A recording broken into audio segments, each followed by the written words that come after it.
नमस्कार, आप देख रहे हैं इंडिया न्यूज हरियाणा और मैं हूं आपके साथ आयुष चित्रांश। चलिए अब शुरुआत करते हैं फटाफट खबरों की। चंडीगढ़ में सीएम मनोहर लाल की अध्यक्षता में हरियाणा मंत्रिमंडल की बैठक हुई। इसमें कई अहम मुद्दों पर चर्चा हुई। टेबल पर 18 एजेंडे रखे गए। मंत्रिमंडल की बैठक के बाद कैबिनेट मंत्री कंवरपाल गुर्जर ने प्रेस कॉन्फ्रेंस करके जानकारी दी। कहा, motor vehicle act, pension scheme सहित कई मुद्दों पर चर्चा हुई। बैठक में टेबल पर 18 एजेंडे रखे गए। कंवरपाल गुर्जर ने बताया कि बैठक में 10 सप्लीमेंट्री एजेंडे भी रखे गए हैं। मोटर वाहन एक्ट में संशोधन किया गया है। मौके पर चालान भरा जा सकेगा। कैबिनेट मंत्री कंवरपाल गुर्जर ने कहा, लोक सेवा आयोग की शर्तों में फेरबदल किया गया है। फाइन देने की तारीख 30 सितंबर तक बढ़ा दी गई है। कंवरपाल गुर्जर ने कहा कि कोविड-19 उपकरण देने में जीएसटी में छूट दी गई है। दान दी गई चीजों पर जीएसटी की छूट रिफंड की जाएगी। प्रदेश की मनोहर सरकार के 600 दिन पूरे होने के मौके पर मुख्यमंत्री मनोहर लाल 17 जून को प्रेस कॉन्फ्रेंस करेंगे। कोरोना काल में हुए काम समेत तमाम मुद्दों पर बात करेंगे। राइट टू सर्विस कमीशन के चेयरमैन टीसी गुप्ता का शपथ ग्रहण समारोह हुआ है। इसमें मुख्यमंत्री मनोहर लाल शामिल हुए हैं। टीसी गुप्ता को शपथ दिलाई गई। शपथ दिलाने के बाद हरियाणा के मुख्यमंत्री ने पत्रकारों से बातचीत में कहा कि इस संवैधानिक पद पर मुख्य आयुक्त की नियुक्ति हरियाणा के लोगों के हित में सही साबित होगी। उन्होंने टीसी गुप्ता के सफल कार्यकाल के लिए उनको शुभकामनाएं दी। कहा कि जिस उद्देश्य से उन्हें इस पद पर नियुक्त किया गया, उसके तहत नागरिकों को और अधिक बेहतर सेवाएं उपलब्ध होंगी। हरियाणा में सीरो सर्वे की शुरुआत हो गई है। गुरुग्राम से सीरो सर्वे शुरू हुआ है। प्रदेश की कुल आबादी में से 20,000 लोगों को सर्वे में शामिल किया गया। स्वास्थ्य मंत्री अनिल विज ने तीसरी लहर की आशंका के मद्देनजर 6 साल से ज्यादा उम्र के बच्चों को भी सर्वे में शामिल करने के आदेश दिए। स्वास्थ्य मंत्री ने वैक्सीनेशन करवा चुके लोगों को भी सीरो सर्वे में शामिल करने को कहा। इससे पता चल सकेगा वैक्सीन लगने के बाद शरीर में कितनी एंटीबॉडी बनी। सर्वे में 60% ग्रामीण और 40% शहरी क्षेत्रों के लोगों को शामिल किया गया। सर्वे रिपोर्ट के आधार पर तीसरी लहर को ध्यान में रखते हुए स्वास्थ्य विभाग पहले से ही अपनी तैयारी कर सकेगा। कोरोना की पहली लहर में स्वास्थ्य विभाग ने 2 सर्वे करवाए थे। इसकी रिपोर्ट 15 से 20% लोगों में एंटीबॉडी पाई गई थी। विश्व बुजुर्ग दुर्व्यवहार जागरूकता दिवस के अवसर पर स्वास्थ्य विभाग की ओर से गुरुग्राम के बंधवाड़ी में विशेष वैक्सीनेशन कैंप लगाया गया। इसमें तकरीबन 750 लोगों को वैक्सीन दी गई। सीएम मनोहर लाल ने ट्वीट करके पूर्व मुख्यमंत्री ओपी चौटाला के जल्द स्वस्थ होने की कामना की। लिखा, ओपी चौटाला की गाड़ी के दुर्घटनाग्रस्त होने का समाचार मिला। जल्द उनके स्वस्थ होने की कामना करता हूं। कैथल में पूर्व कैबिनेट मंत्री नरसिंह ढांडा की 76वें जन्म जयंती कार्यक्रम में राज्य मंत्री और उनकी पत्नी कमलेश ढांडा पहुंची। पैतृक गांव खेड़ी सिंबावली में प्रतिमा पर परिजनों सहित माल्यार्पण किया। फरीदाबाद के गांव खोरी के पास बनी कॉलोनी को तोड़ने से पहले डीसी ने 200 मीटर के दायरे में धारा 144 लगाई। 5 या उससे ज्यादा लोगों के एक साथ इकट्ठा होने पर पूरी तरह से पाबंदी रहेगी। सुप्रीम कोर्ट के आदेश के बाद नगर निगम को वन विभाग और नगर निगम की जमीन से अवैध निर्माण को खाली करवाना है। गांव खोरी में कभी भी तोड़फोड़ की कार्रवाई हो सकती है। श्रमिकों के लिए सरकार का बड़ा कदम। डिप्टी सीएम ने किया सेंट्रल प्रोसेसिंग सिस्टम का शुभारंभ। श्रमिकों की योजनाओं का बेहतर लाभ मिलेगा।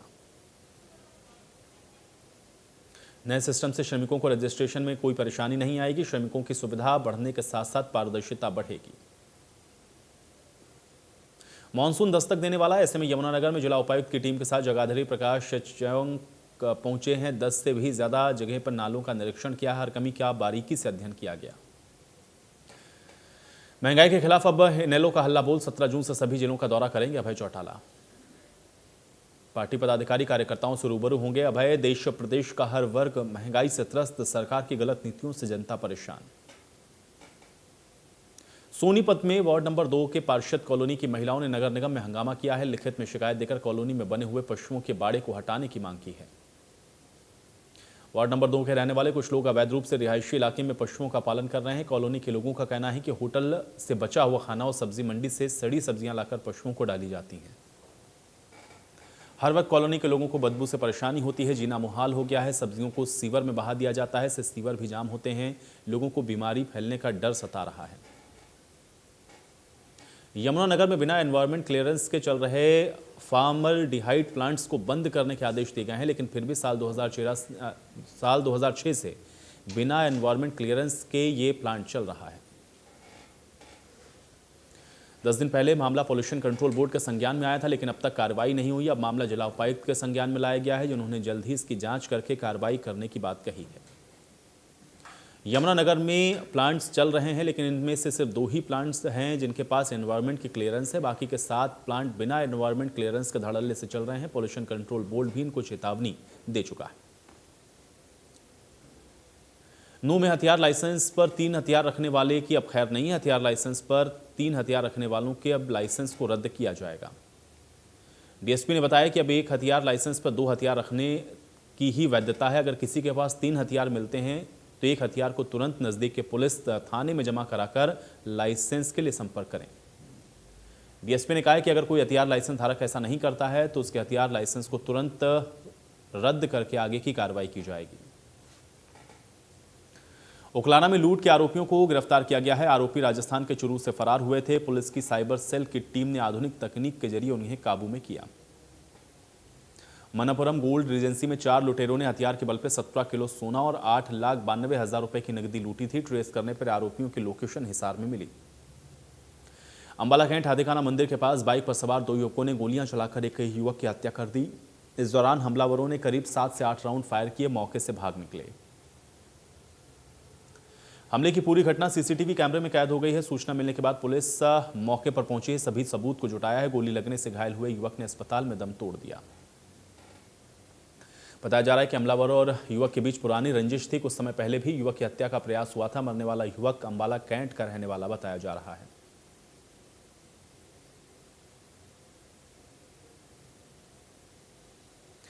सिडनी में चल रहे करनाल के युवक की गिरफ्तारी के विरोध में धर्मशाला रोड पर सैकड़ों ग्रामीण इकट्ठा हुए। युवक के परिजनों का आरोप है कि तिरंगा लहराने पर ऑस्ट्रेलिया में रह रहे खालिस्तान समर्थक ने युवक की पिटाई की।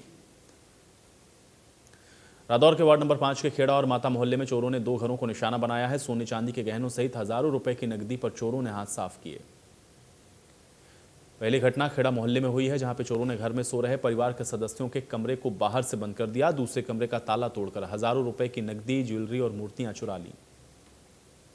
साइबर सिटी गुरुग्राम में ऑक्सीजन की कमी को पूरा करने को लेकर के प्रशासन ने कमर कस ली है। ऑक्सीजन प्लांटेशन करके 5 तरह के प्लांट बनाए जाएंगे, जिनसे ऑक्सीजन बनेगी। गुरुग्राम नगर निगम में नवनियुक्त कमिश्नर ने अधिकारियों को 2 दिन का समय देते हुए ऑक्सीजन के लिए जगह चिन्हित करने के निर्देश दिए हैं।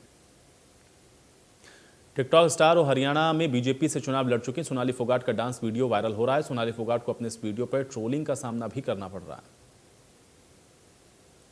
सोनाली फोगाट ने अपने इंस्टाग्राम अकाउंट पर एक वीडियो शेयर किया। इसमें वो तेरे इश्क की दीवानगी गाने पर डांस करती हुई दिख रही हैं।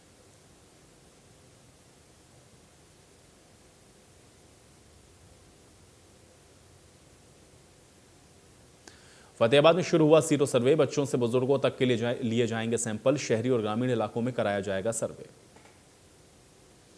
इस बार सीरो सर्वे में बच्चे भी शामिल होंगे। 6 वर्ष के बच्चों से लेकर के 110 वर्ष तक के लोगों को इसमें शामिल किया जाएगा। गांव में नहरी पानी की कमी के चलते ग्रामीण और किसानों को भारी परेशानी का सामना करना पड़ रहा है। किसानों और ग्रामीणों की मांग को अभी तक पूरा नहीं किया गया है। इसके विरोध में आज काफी संख्या में किसान सिंचाई विभाग पहुंचे हैं। सी कार्यालय का घेराव किया है। किसानों ने विभाग परिसर में धरना देकर सरकार और प्रशासन के खिलाफ नारेबाजी की है। स्वास्थ्य विभाग की तरफ से ऐसे लोगों को आज दूसरी डोज लगाई गई है, जिन्हें विदेश में नौकरी के लिए जाना है या फिर किसी खिलाड़ी को खेलने के लिए विदेश जाना है। सभी लोगों के आईडी प्रूफ के साथ ऑफर लेटर को माध्यम मानते हुए दूसरी वैक्सीन की डोज दी गई है। स्वास्थ्य विभाग की तरफ से स्पेशल कैंप लगाया गया। सिरसा में आईएमए ने योग गुरु बाबा रामदेव के विवादित बयान और डॉक्टर पर हो रहे हिंसात्मक मामले के विरोध में डिमांड डे मनाया और डॉक्टर पर हमले रोकने की मांग की। आईएमए प्रधान ने कहा, हम चाहते हैं कि सख्त कानून बने ताकि डॉक्टर पर हमले ना हो। इस कानून के तहत अगर कोई डॉक्टर से दुर्व्यवहार या हिंसा करता है तो उसके खिलाफ कार्रवाई हो। डॉक्टर पर अत्याचार पब्लिक का नुकसान है।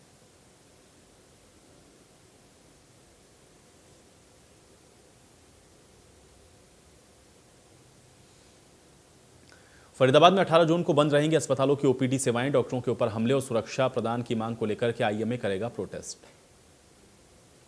सोनीपत में लड़की के साथ छेड़खानी करने के आरोप में सेक्टर 27 पुलिस थाना ने 3 आरोपियों को गिरफ्तार किया। लड़की के द्वारा छेड़खानी का विरोध करने पर उसके घर पर हमला बोला गया था। पुलिस ने अब तक 5 आरोपियों को गिरफ्तार किया है। अन्य फरार आरोपियों की तलाश कर रही है। सिरसा में तेज आंधी के साथ बरसात होने से मौसम सुहावना हो गया है। बारिश होने से लोगों को राहत मिली है। तापमान में गिरावट आई है। उकलाना पुलिस की सफलता पर गृह मंत्री अनिल विज ने ट्वीट किया है। पुलिसकर्मियों को बधाई दी है। लिखा है कि बहुत अच्छा किया, इसी प्रकार से काम जारी रखो। भिवानी में बीजेपी के जिला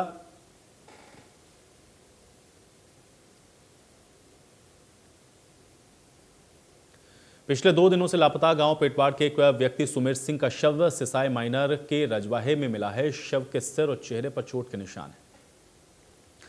परिजनों ने गांव के ही सवर्ण जाति के एक व्यक्ति और उसके 2 पुत्रों पर सुमेर सिंह की हत्या के आरोप लगाए हैं। परिजनों ने इस पूरे मामले की जांच एसआईटी से कराने की मांग की है। होडल में एक नाबालिग छात्रा को बहला फुसलाकर भगा ले जाने और उसके बाद उसके साथ दुष्कर्म करने का मामला सामने आया है। पुलिस ने 1-2 दिन में ही छात्रा को यूपी से बरामद किया है। आरोपी को गिरफ्तार किया गया। पलवल में दुष्कर्म के मामले रुकने का नाम नहीं ले रहे हैं। पिछले 1 महीने के अंदर लगभग 15 दुष्कर्म के मामले सामने आ चुके हैं। बहादुरगढ़ में पिस्तौल के बल पर किराना स्टोर संचालक से लूट हुई है। सीसीटीवी में हमलावर कैद हो गए हैं। लूट का विरोध करने पर गोली भी चलाई गई। दुकानदार के सिर में पिस्तौल के बट से मार के उसको घायल कर दिया गया है। दुकानदार को बचाने के लिए आने वाले लोगों पर भी गोलियां चलाई गई हैं। 25,000 रुपए लूटकर हमलावर फरार हो गए हैं। देर रात का ये मामला है। करनाल में तेज आंधी और तूफान से कई जगहों पर नुकसान की खबर देखने को मिली है। करनाल के जिला सचिवालय में डीसी ऑफिस की पार्किंग में एक पेड़ गाड़ी के ऊपर गिर गया। यमुनानगर के सुढेल गांव में ताबड़तोड़ 100 राउंड फायरिंग के मामले में सीआईए 2 की टीम को अहम कामयाबी मिली है। सीआईए 2 की टीम ने इस मामले में 4 मुख्य आरोपियों को गिरफ्तार किया है। इससे पहले इस मामले में एक आरोपी को टीम ने पहले ही गिरफ्तार किया था, जिसके पास एक देसी पिस्टल बरामद हुई थी। अब तक इस मामले में 5 आरोपियों की गिरफ्तारी हो चुकी है। रोहतक में चोलियाना डीघल रोड पर एक महिला की हत्या का मामला सामने आया है। हत्या के मामले में 2 जिलों की पुलिस जांच में लगी है। महिला का सिर झज्जर पुलिस के पास है, धड़ रोहतक पुलिस के कब्जे में है। पुलिस इस हत्या के मामले की जांच में लगी है।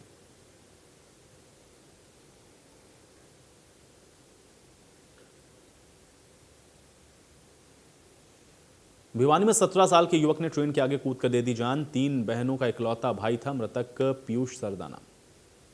परिजनों का आरोप सट्टेबाजों के चंगुल में फंसा कर किया मरने पर मजबूर। सट्टेबाजों ने सट्टा लगवाकर 4 लाख रुपए की देनदारी चढ़ा दी।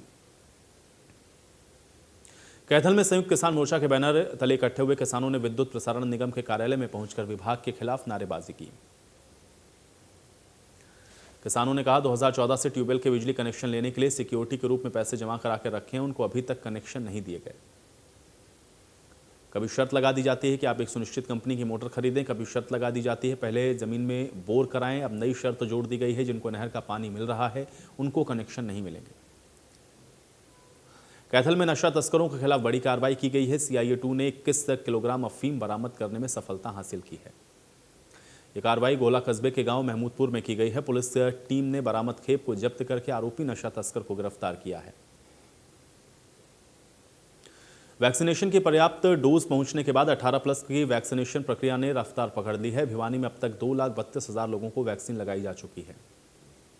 80% हेल्थ केयर वर्कर और फ्रंट लाइन और वैक्सीनेशन की प्रक्रिया पूरी हो चुकी है। मेगा कैंप आयोजित करके वैक्सीनेशन को रफ्तार दी जा रही है। कोरोना के मामलों में कमी के चलते प्रदेश भर में बाजार और सब्जी मंडियों में छूट दी गई है। इस छूट का फायदा अब लोग उठाते हुए दिख रहे हैं। गुरुग्राम पुलिस ने शातिर चोर को गिरफ्तार करने में सफलता हासिल की है, जो सिर्फ पुलिस लाइन को निशाना बनाकर आधा दर्जन से ज्यादा चोरी की वारदात को अंजाम दे चुका है।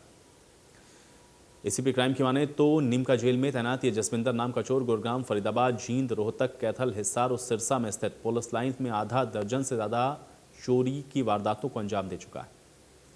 आरोपी जसविंदर नीमका जेल में जेल वार्डन के पद पर तैनात था। इसी दौरान मिली खाकी की वर्दी की आड़ में एक के बाद एक 7 चोरी की वारदात को अंजाम दे चुका है। भारत में कोरोना वैक्सीन लगने के बाद पहली मौत की पुष्टि हुई है। वैक्सीन की वजह से एक 68 साल के एक बुजुर्ग की मौत हुई है। यह बात केंद्र सरकार की ओर से गठित पैनल की रिपोर्ट में सामने आई।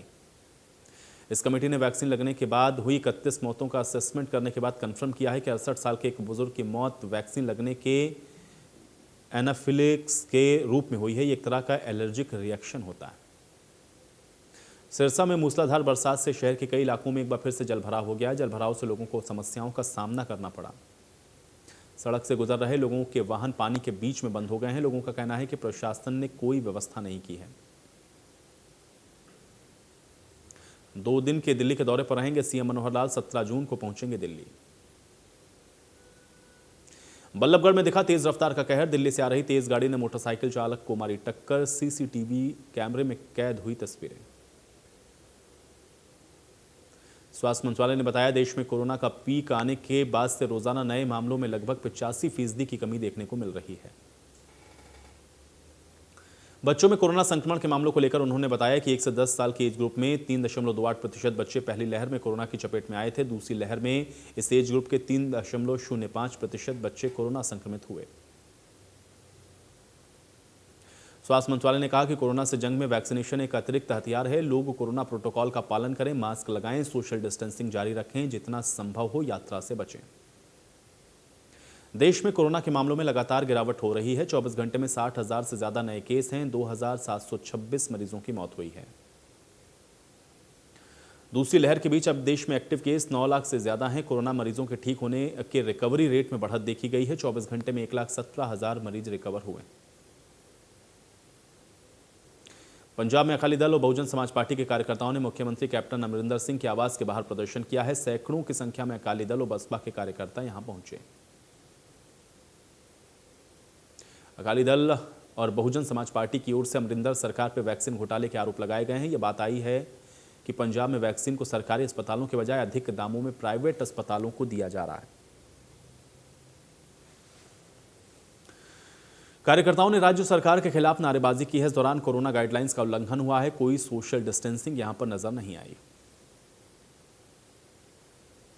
पंजाब में 2022 में विधानसभा का चुनाव होना है। चुनाव को लेकर के अकाली दल और बहुजन समाज पार्टी ने गठबंधन किया है। दलित वोटों को निशाने पर लेकर दोनों दल एक साथ आए।